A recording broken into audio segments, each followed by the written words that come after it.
Welcome to the Bloomberg COP26 Climate Summit Special. I'm Francine Lacqua here in Glasgow. Now, there is quite a lot going on here in Glasgow and elsewhere, and here are your top stories. Narendra Modi surprises COP26. The Indian Prime Minister says the world's third biggest emitter will be net zero, but not until 2070.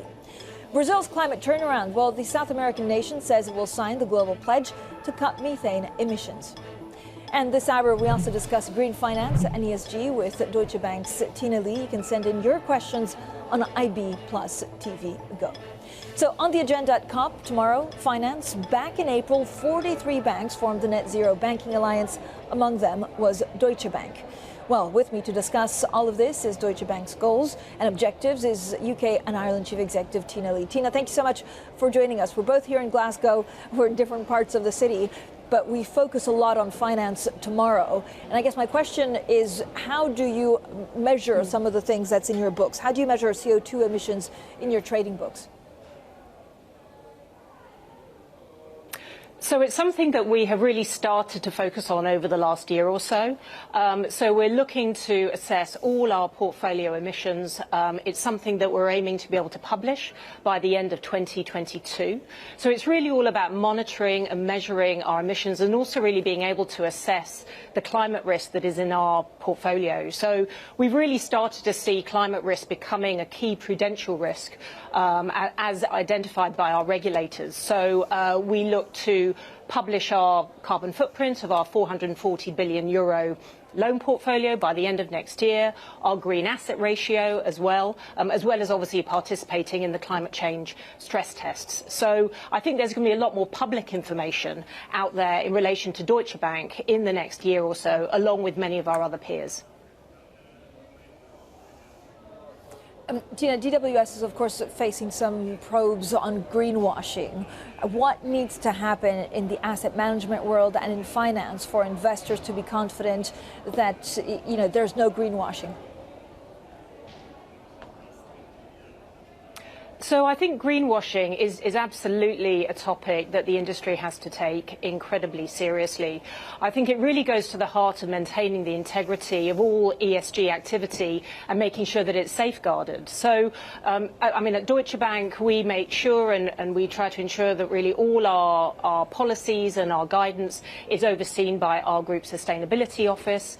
The one thing that I would say is that when we think about the way that taxonomies are developing, global standards are aligning, and actually the way that the landscape is evolving so quickly that certainly I know that we at Deutsche Bank and the rest of the industry are learning and improving our knowledge almost every day. So I think greenwashing and ensuring that that doesn't happen has to be a key priority.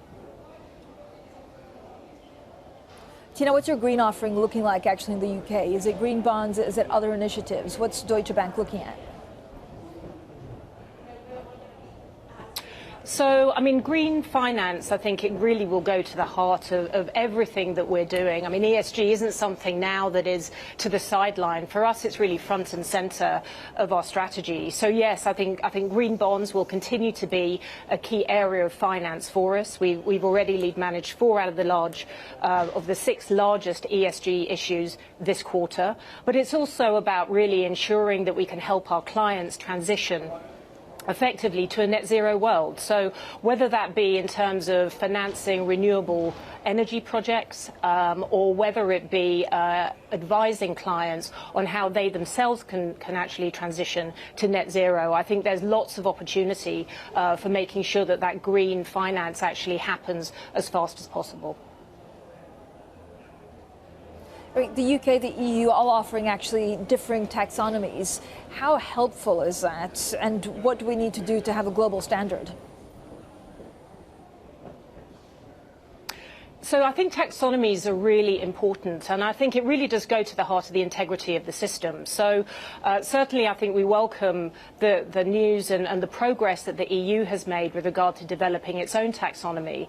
But really alignment of global standards I think is going to be key. I think both for banks that stand willing and able to actually finance this transition, but also really for clients in terms of really understanding their own emissions decisions that come out of their own corporations, and making sure that we have the right standards and we have the same science-based targets and the same quality of granular data, that we really need to make sure that we're actually evaluating the transition in an effective way. So a taxonomy, and actually a global taxonomy, is really part of that. Tina, what can we expect actually from Finance Day tomorrow here at Glasgow? I know there's, the chances of success are about 50-50 when you speak to a lot of insiders on these climate talks. How can finance really support the transition with numbers? So I think that whilst finance has an absolutely critical role to play, and I think over the weekend we heard that there was an estimate of something like $100 trillion that's needed to finance that transition. But banks can't do this on their own. I think that there needs to be a key role played by governments in terms of providing the right incentives, but also regulators in terms of making sure that they can support that green revolution. So certainly I think initiatives like GFANZ and like the Net Zero Banking Alliance is going to be absolutely key, because it really has, I think, tremendous power in terms of a real convening capability in getting together. I think now the Net Zero Banking Alliance is something like 84 different institutions. I'm sure that's going to grow. But really having that alignment, I think, is really important in terms of allowing banks to play a key role in this transition. What do you need from regulators and governments to be able to support finance in a way that is substantive and makes more sense? So in terms of the government's role, I mean, certainly when we sort of think about the role that the federal government in Germany is playing with regard to whether it be direct grants to facilitate R&D and innovation in these sectors, also in some cases potential tax incentives, but also I think in the context of COP26, I think carbon pricing also becomes really important, both in terms of really making sure that we are pricing carbon effectively, so that it actually does align to the damage that it is doing to our planet, but also in terms of being able to allow those key innovative technologies to compete effectively. Tina, thank you so much for joining us today. Tina Lee, both losing our voices. It's very cold in Glasgow. The Chief Executive of Deutsche Bank UK and Ireland joining us this morning. Now let's get straight to the Bloomberg First Word News with Laura Wright. Hi, Laura. Hi, Francine. Indian Prime Minister Narendra Modi has surprised the COP26 climate summit with a pledge of net zero emissions by 2070. The announcement injects new life into talks that were set back by a disappointing outcome from the G20 meeting in Rome. Though India's goal is 2 decades behind richer nations such as the US and the UK, it's compatible with what scientists say is needed to avoid catastrophic global warming. Brazil will sign the global methane pledge, making it the second biggest emitter after the US to join up. The move represents a change in Brazil's stance, which has previously favoured measures to address all gases instead of specific ones. Signatories commit to reducing methane releases by 30% by 2030. Brazil's emissions come mostly from cattle and other agriculture. 100 countries representing 85% of the world's forests have agreed to halt and reverse deforestation by 2030. In a major new commitment by Glasgow, Russia, Brazil and Canada, Indonesia are among nations committing to the plan, which was spearheaded by the conference host, the UK. The inclusion of Brazil, home to the world's largest tropical rainforest, is crucial to the initiative and comes amid a turnaround in the country's ambitions to reduce global emissions. Global news 24 hours a day on air and at Bloomberg Quick Take, powered by more than 2,700 journalists and analysts in more than 120 countries. This is Bloomberg. Tom, Francine. All right, Laura Wright there with our main stories from COP and climate. Now, coming up, Norway is Europe's largest producer of oil. We speak to the climate minister, Espen Barth Eide, about the country's green transition plans. That's coming up next, and this is Bloomberg.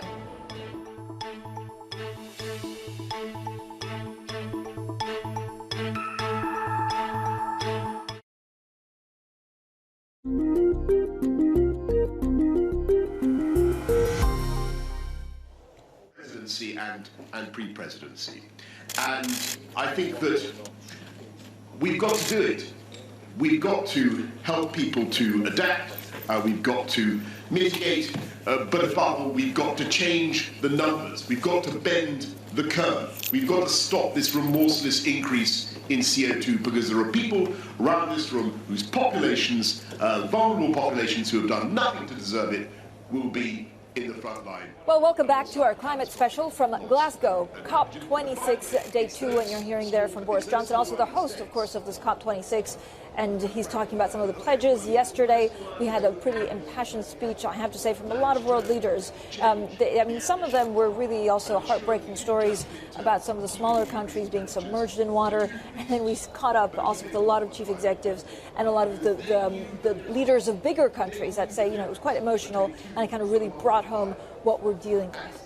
Now, in June 2020, Norway announced a green transition package to actually invest in sustainable power and infrastructure. The country's $2.6 billion carbon capture project could be a blueprint in helping other countries bury their emissions. Well, we're delighted to be joined right here in Glasgow by Espen Barth Eide, Norway's Minister of Climate and Environment. Minister, thank you so much, as always, for giving a little bit of time in your busy schedule. Great to be on your show. You're actually here doing negotiations. You're here to get a deal done.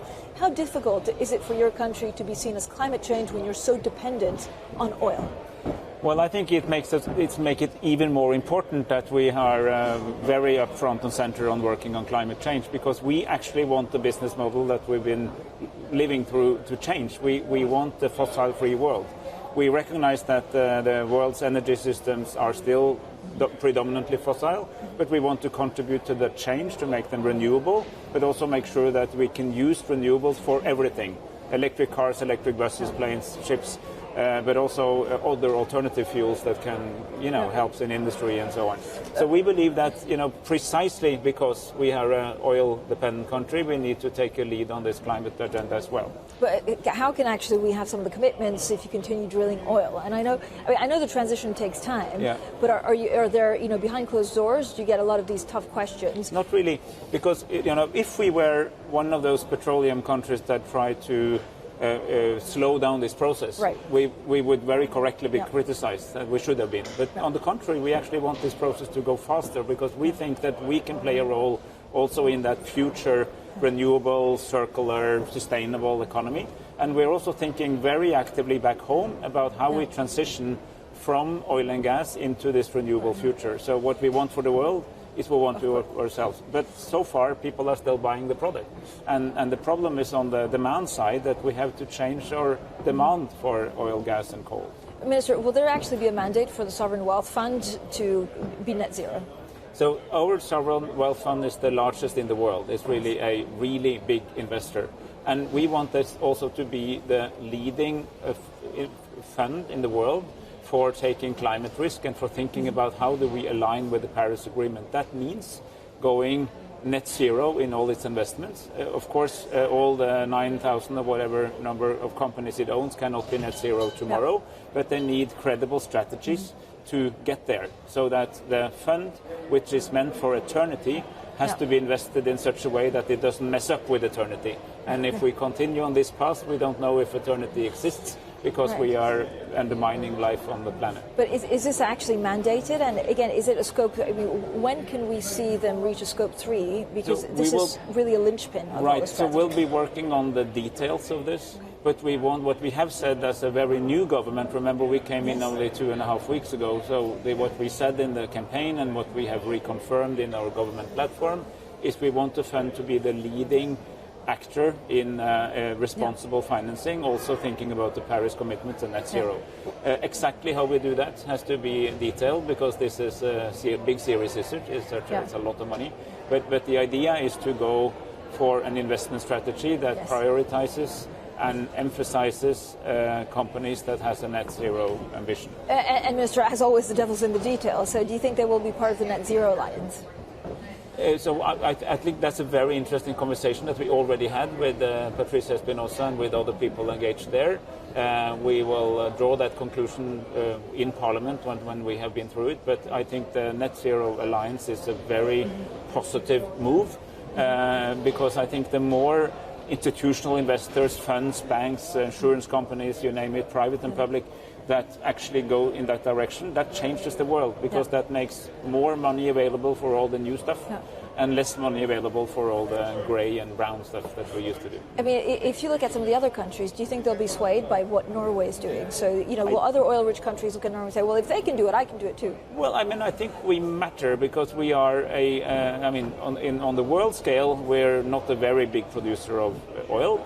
We're big among the Western countries, and we're very important in the European gas market. So in that sense, I think setting a high standard can also inspire others to follow suit. And I definitely think that oil-producing countries also have to think through what they can contribute with in this big quest. But I repeat that the main thing we need to do is to make sure that we have enough renewable energy available, but B, enough capacity to use it, because it doesn't help just to have it. You have to be able to transform it into use in agriculture, in fisheries, in industry, in transport, in buildings and infrastructure. And that requires money. Is there a piece of technology that actually, is there a piece of technology that needs to get cheaper that would make your life a lot easier for that transition? The good news is, and here's some really good news, when you go renewable, you're actually replacing something relatively expensive with something cheaper. It's much easier to go from expensive to cheap than to go to expensive to more expensive, right? But sometimes you need an upfront investment. If you look at poor countries in development, for instance, we would like to help them with serious money to simply jump the entire fossil age and go straight into the future. Why that we leapfrog and don't be locked into a fossil economy that rich countries are now eventually leaving. So, but I also think I want to highlight the importance of carbon capture and storage, or carbon capture use and storage, because there's also an U there that some of this captured carbon can be used for good purposes. We will not reach net zero without CCS. It's not possible. Basically, we need to reduce emissions. We need to protect forests and pitlands and so on that captures, but we do need industrial as well. And here we have been taking a lead for many years, and we're developing a major reserve under the North Sea where we can put a lot of captured carbon, and that will help significantly, I think. So this is also a technology that we want to take the lead in. Minister, thank you so much for joining us today. Espen Barth Eide there, the Norway Minister of Climate and Environment, joining us. Now, we're just also hearing from Boris Johnson. He just speaking, the Prime Minister of India speaking live after the surprise 2070 net zero pledge. Now, what was interesting yesterday is that the Prime Minister of India spoke at length, and it was right at the end when he pledged to be net zero by 2070. It is 2 decades after a lot of the richer nations, but if you speak to scientists, they say this does make a difference and actually would be in line with the Paris Agreement. This is Bloomberg.